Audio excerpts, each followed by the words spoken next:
새벽 예배를 기도로 시작하겠습니다. 우리로 꿈꾸게 하시는 아버지 하나님, 지난밤 단잠을 허락하심에 감사합니다. 몸과 마음의 고단함이 아직 남아있다면 기도로 물리치게 하시고, 제가 악몽에 시달렸다 하더라도 기도하는 이 순간 악몽이 잊혀지고 주님과 함께하는 단꿈으로 바뀌게 하옵소서. 오늘도 주님이 주시는 소망으로 하루를 기대하며 예수님의 이름으로 기도합니다. 아멘. 찬송가 31장을 찬양하겠습니다.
열왕기하 23장 32절입니다. 여호아하스가 그의 조상들의 모든 행위대로 여호와 보시기에 악을 행하였더니. 아멘. 이스라엘에는 많은 왕이 있었습니다. 그런데 그 왕의 자격은 무엇이었을까요? 한번 생각해 보십시오. 왕의 자격. 보통 사람은 왕의 자격은 무엇입니까? 무엇일까요? 물어보면 혹시 핏줄이 아닐까? 그 왕의 핏줄이 있을 것이다. 여러분, 사실 그렇지 않습니다. 왜냐하면 이 이스라엘의 1대 왕이 사울이었죠. 2대 왕은 다윗이었죠. 같은 핏줄입니까? 그렇지 않았습니다. 그렇다면 이 왕의 자격은 어떤 왕의 능력인가? 또 보통 사람은 어떤 시험에 통과해야 하는가 생각할지 모르겠지만, 성경은 분명히 왕의 자격에 대해서 이런 말씀을 우리에게 주고 있습니다. 우리 사무엘상 16장 7절입니다. 여호와께서 사무엘에게 이르시되 그의 용모와 키를 보지 말라. 내가 이미 그를 버렸노라. 내가 보는 것은 사람과 같이 아니하니 사람은 외모를 보거니와 나 여호와는 중심을 보느니라 하시더라. 자, 여러분, 하나님께서 인정하시고 세우시는 왕의 조건이 무엇입니까? 보통 사람은 왕의 조건을 가리켜 외모다, 사람의 외모가 의미하는 바는 어떠한 자격이다라고 하는 것이죠. 그런데 하나님께서 세우시는, 하나님께서 인정하시는 왕의 조건은 어떠한 외모, 사람의 외모, 그리고 사람의 조건이 아니라 진정한 하나님께서 세우시는 그 왕의 조건은, 하나님께서는 오늘 저와 여러분들의 중심을 보신다. 왕의 조건은요, 그의 중심이다라고 하는 것입니다.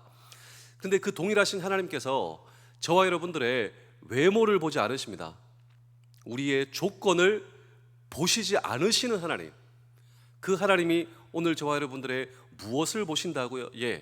그 하나님께서 저와 여러분들의 중심을 보신다라고 하는 것입니다. 그렇다면 지금도 나의 외모와 어떤 조건이 아니라 오늘도 나의 중심을 보시는 하나님, 그 하나님 앞에 저와 여러분들은 어떻게 살아야 할 것인가 라고 하는 질문을 오늘도 우리는 이 성경 본문 속에 묻고, 또 오늘도 내 중심을 보시는 하나님, 그 하나님은 어떤 하나님이신가 라고 하는 질문도 오늘도 우리는 이 성경 본문 속에 던지며 함께 주의 음성을 들을 때, 첫 번째로 왕의 자격입니다. 우리 열왕기하 23장 32절의 말씀을 함께 읽겠습니다. 여호아하스가 그의 조상들의 모든 행위대로 여호와 보시기에 악을 행하였더니, 자, 여기 보시면 이 유다 왕의 이름이 여호아하스입니다.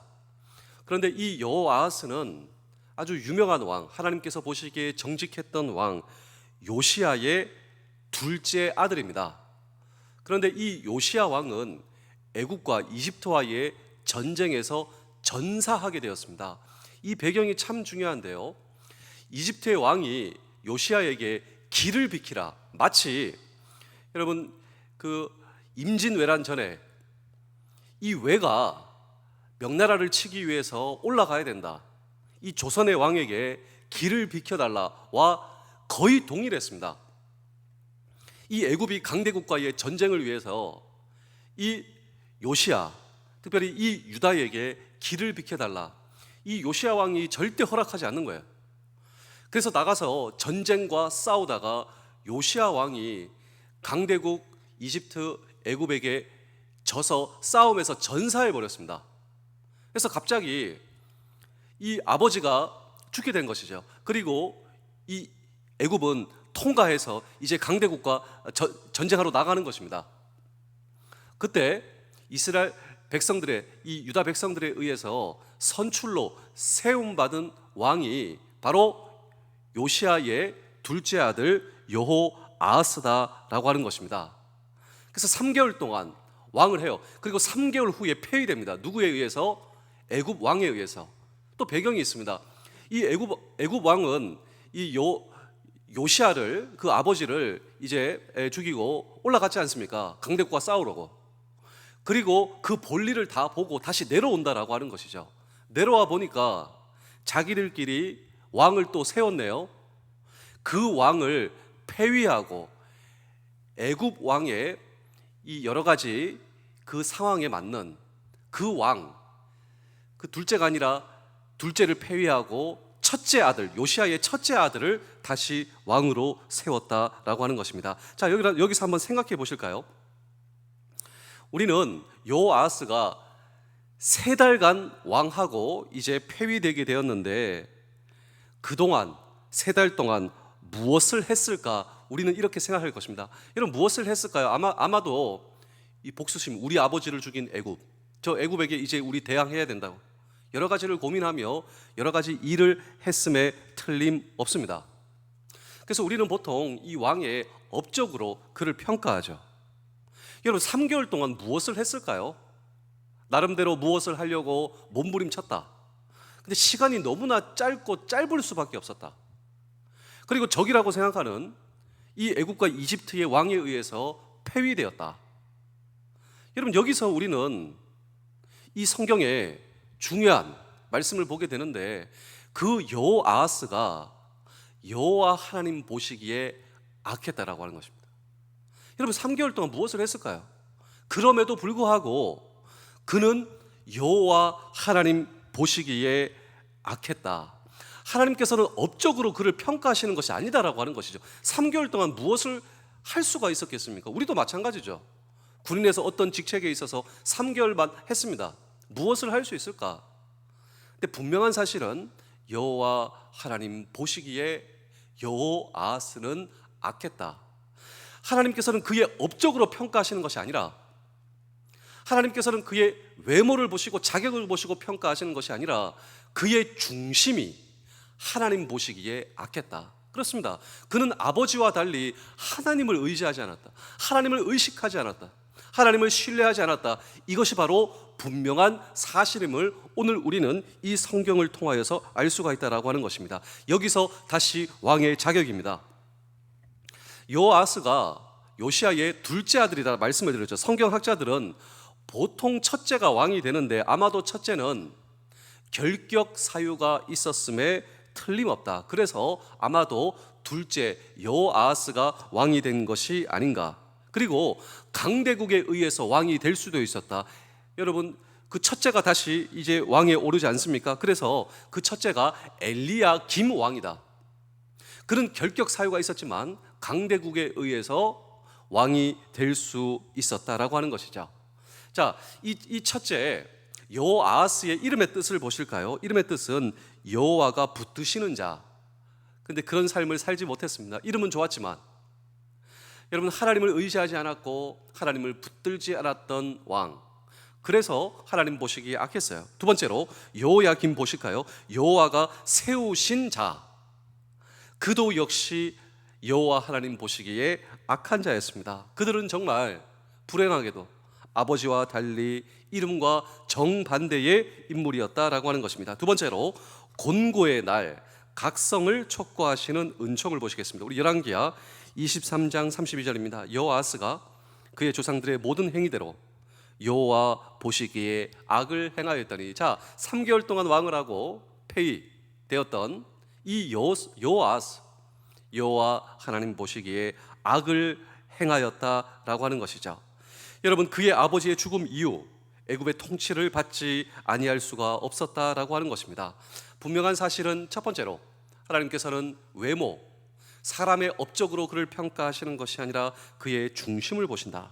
여러분, 그의 중심을 보시고 악했다.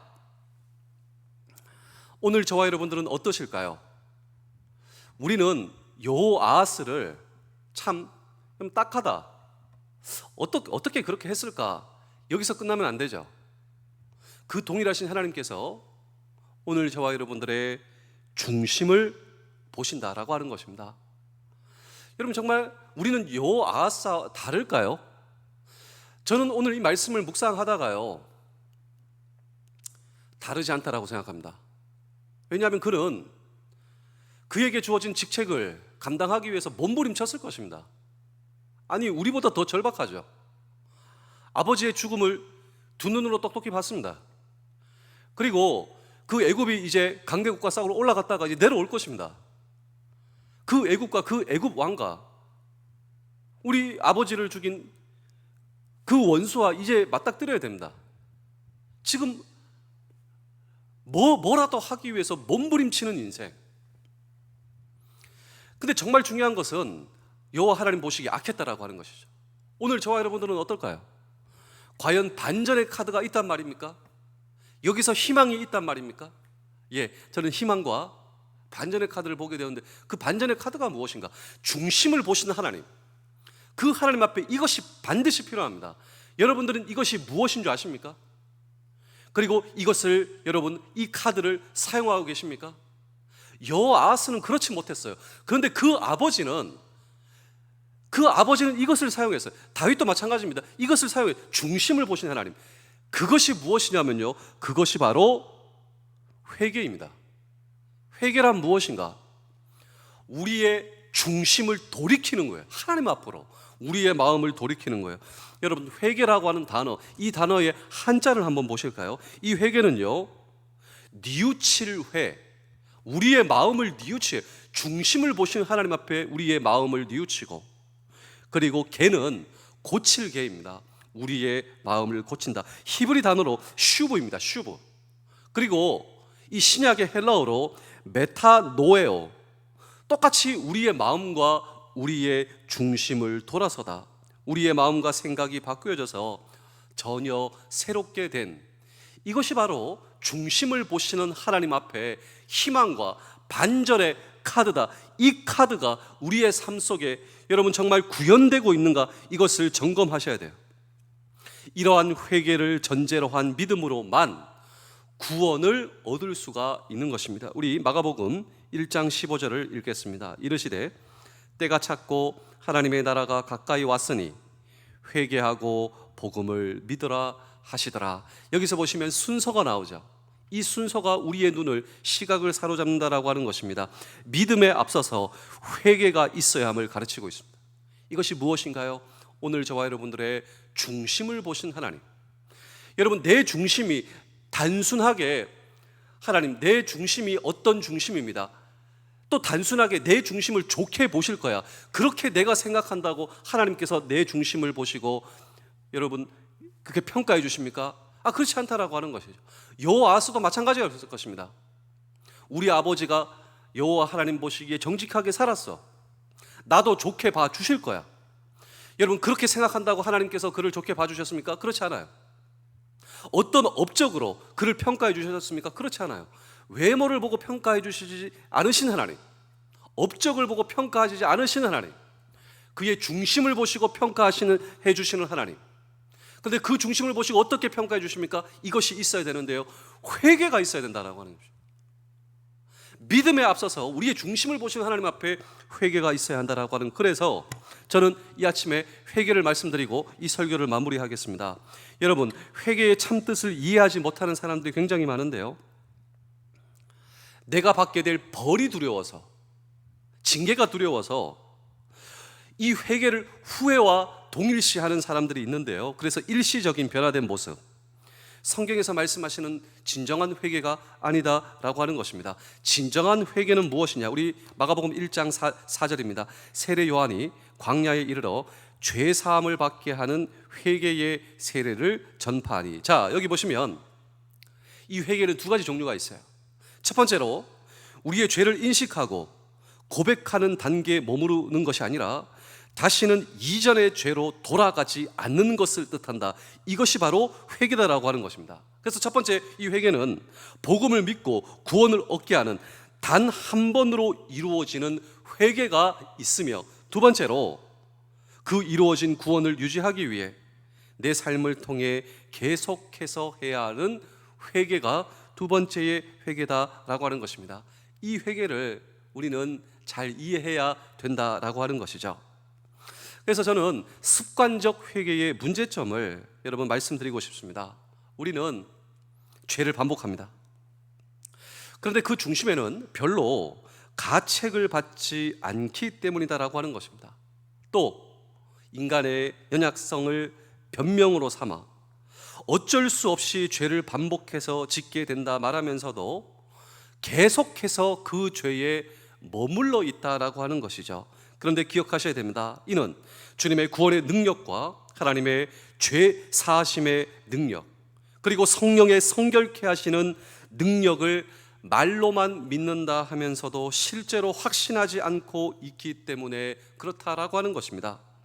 죄를 짓고 회개하는 일을 끊임없이 반복하는 자는, 바울 사도가 이렇게 말했습니다. 우리 고린도전서 13장 11절 보실까요? 내가 어렸을 때 말하는 것이 어린 아이와 같고 깨닫는 것이 어린 아이와 같고 생각하는 것이 어린 아이와 같다가 장성한 사람이 되어서는 어린 아이의 일을 버렸노라. 그렇습니다.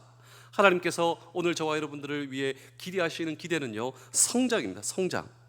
하나님께서는 우리가 더 이상 죄짓지 않고 회개할 거리가 없는 장성한 자로 자라기 원하시는 것이 바로 하나님께서 저와 여러분들을 향한 기대이십니다. 그래서 여러분, 제가 회개를 말씀드리면서, 회개는 뉘우친다, 마음을 돌이킨다, 돌아가지 않는다. 그런데 우리가 어떤 죄를 되풀이한다면 그것은 고친 것이라 할 수 없으므로 사실 회개가 아니다라고 하는 것입니다. 우리가 회개한다고 하지만 죄에 머물러 있다면 그것이 정말 돌이킨 것인가? 탕자의 둘째 아들도 돌이켜 돌아왔다면, 그가 계속 들락날락했다면 이것이 정말 마음을 돌이킨 것인가? 그렇지 않다라고 하는 것이죠. 더 이상 죄의 자리에 머물러 있지 않는 것, 되풀이하지 않는 것.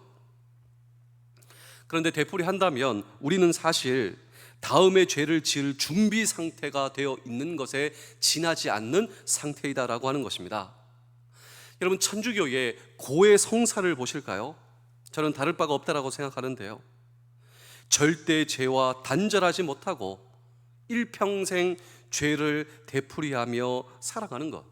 따라서 성경적 회개란 회심 이전의 상태로 돌아가지 않는 것을 말한다라고 하는 것입니다.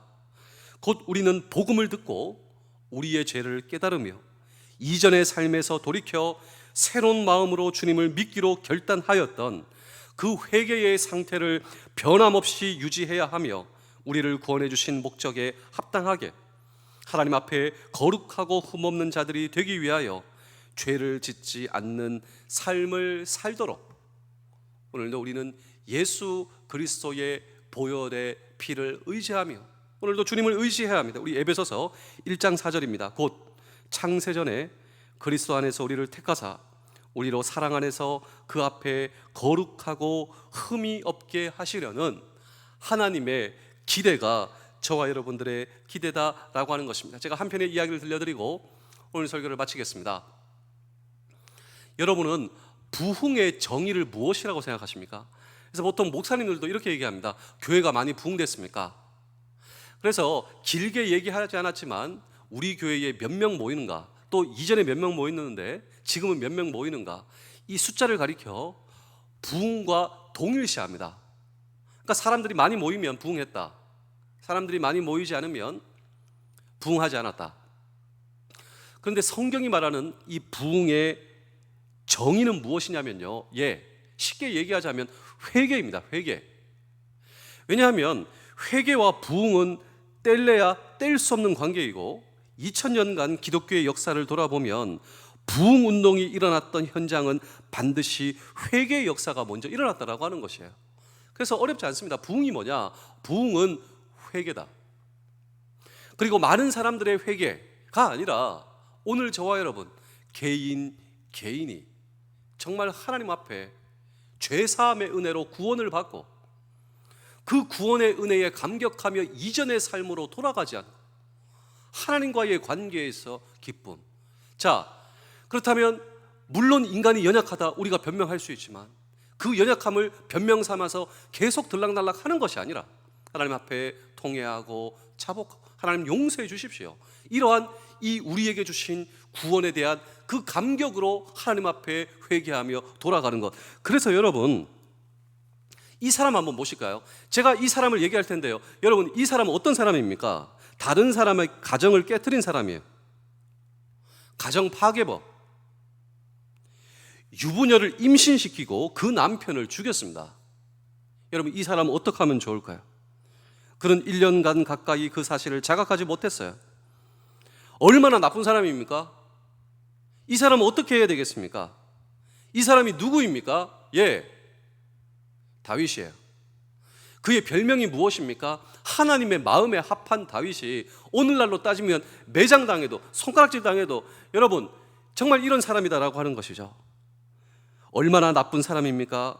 그것도 그 사실을 전혀 인식하지 못하며 살았던 다윗. 하나님의 선지자 나단 선지자가 와서 자신의 모습을 자각하지도 못한 이 다윗에게 그 사람이 바로 당신이요, 당신이 이런 사람이요. 이 다윗이 진짜 자기의 모습을 인식하게 되고 썼던 시가 시편 51편입니다. 한번 보실까요? 우리 시편 51편 3절입니다. 물은 나는 내 죄가를 아오니 내 죄가 항상 내 앞에 있나이다. 그가 술 한잔 하는 바람에 원치 않은 죄를 지었다 하고 하는 변명이 아니에요. 늘 자기는 늘 자기 앞에 늘 죄가 있다라고 하는 고백입니다. 내 앞에 늘 죄가 있습니다. 다시 말해 자기 존재, 자기의 본질을 깨달은 거예요. 나라고 하는 본질은 어떤가? 늘 죄 앞에 나는 서 있습니다. 시편 51편 5절도 보실까요? 내가 죄악 중에서 출생하였으며 어머니가 죄 중에서 나를 잉태하였나이다. 이 고백 이후로 다시는 그런 악한 자리에 빠지지 알았다. 여러분 왜일까요? 자신의 본질적인 모습을 본 후부터 하나님께 살려달라고 절박하게 매달리는 삶을 살았기 때문이에요. 나는 죄와 동떨어져 있는 사람이 아니라 하나님, 저는 죄 지을 수밖에 없는 존재입니다.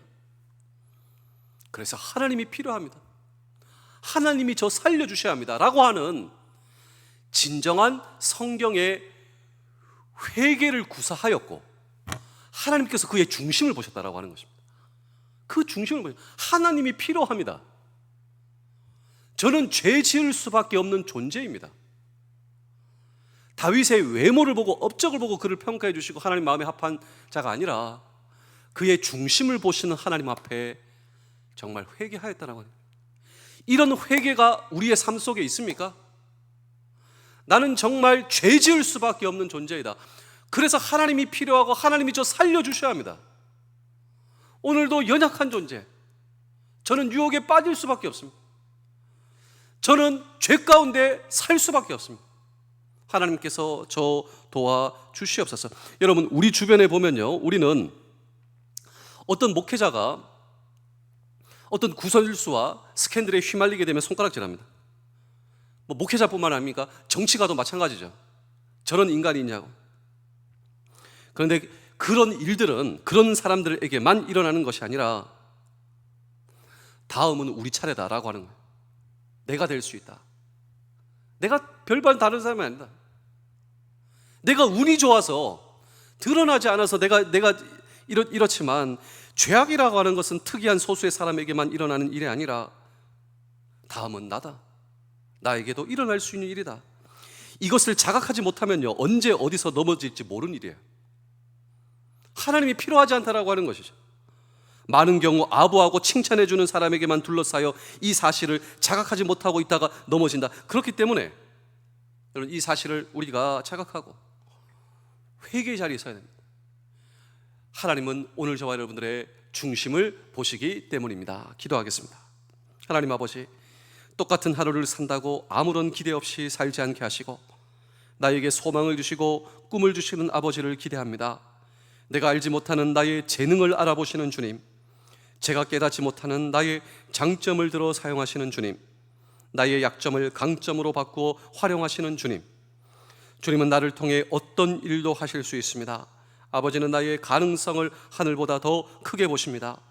주님, 오늘 나에게 내가 생각하지 못한 꿈을 허락하시고 나를 만드신 주님의 눈에 보이는 아름다운 꿈을 보게 하옵소서. 나의 환경을 보며 포기하거나 좌절하지 않겠습니다. 내가 바라보는 내가 아니라 주님이 바라보시는 나를 통해 기대하고 기도하기를 원합니다. 나를 사용하시고 나를 통해 일하시는 하나님을 기대하오며 나의 중심을 보시는 하나님, 나의 주가 되시는 예수 그리스도의 이름으로 기도하옵나이다. 아멘.